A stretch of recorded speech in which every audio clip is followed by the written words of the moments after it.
what I'm going to show you today is not on how to install or remove a head unit, but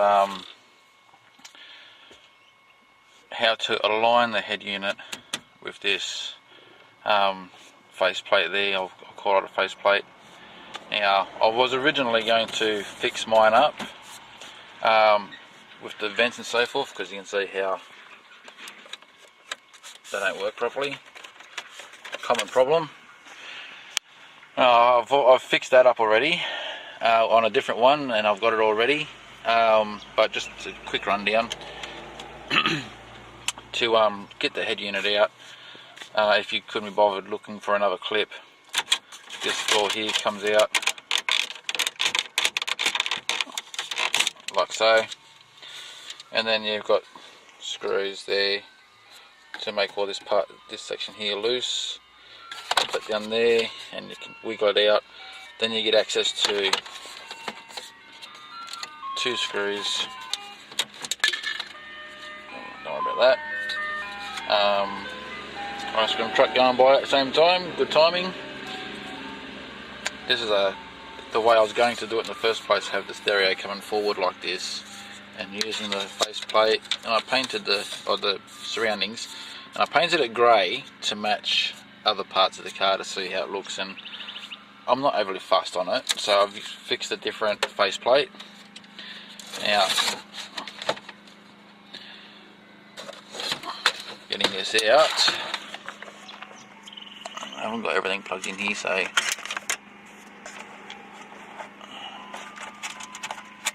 just want to show you this. Okay, so what holds this bracket in, which is on here, so the bottom bracket mount there, this part, there's 2 10mm with flatted screwdriver or star pattern screwdriver pat in it, and there's a bolt that goes through here and a bolt that goes through there from the bottom, and I'll just show you just a quick way how to remove that. So get back in. This bottom part here, you actually got to kind of like tilt it a little bit to slide it out. Oh man. Okay, so that's pretty much here anyway. I'm not going to show you his wiring. I don't like showing people wiring. You're either capable of doing it or you're not. Okay, so I'll get on to putting this on the desk and I'll show you how to line it up.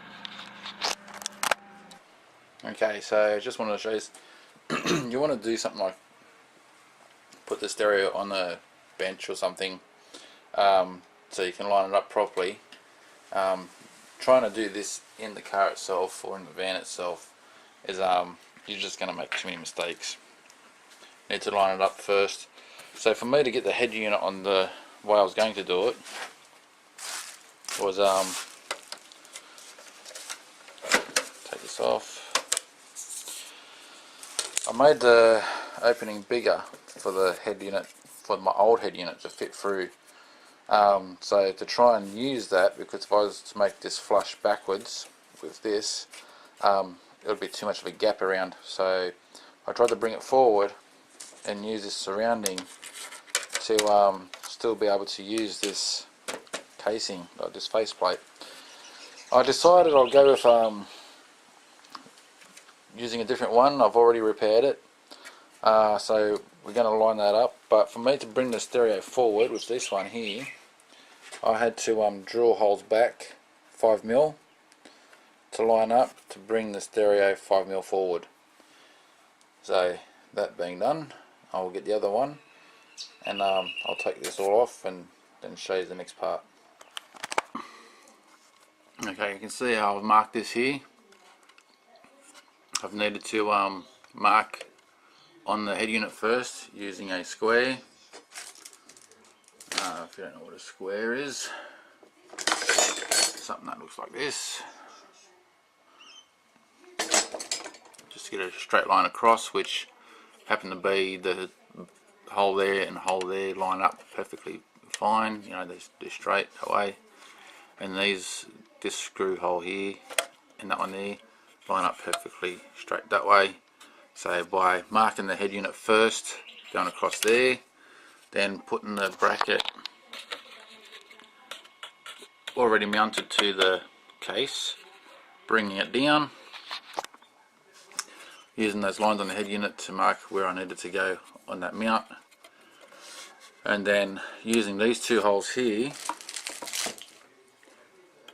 that one there and that one there, I drew the line across that way to know where the point was that I needed to drill the holes.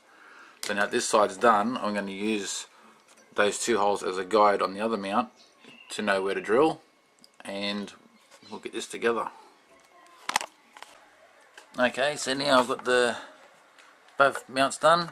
I've got the holes where I want them for the drills there. You can see everything's lining up as I would have hoped. The top parts there, you can see the faceplate touches the corners there on this head unit on both sides, and on the bottom you can see that it's all squared up there. That's exactly how I'd want that to be. So now I'm going to take those mounts off again, just going to give them a touch of paint, just so you know.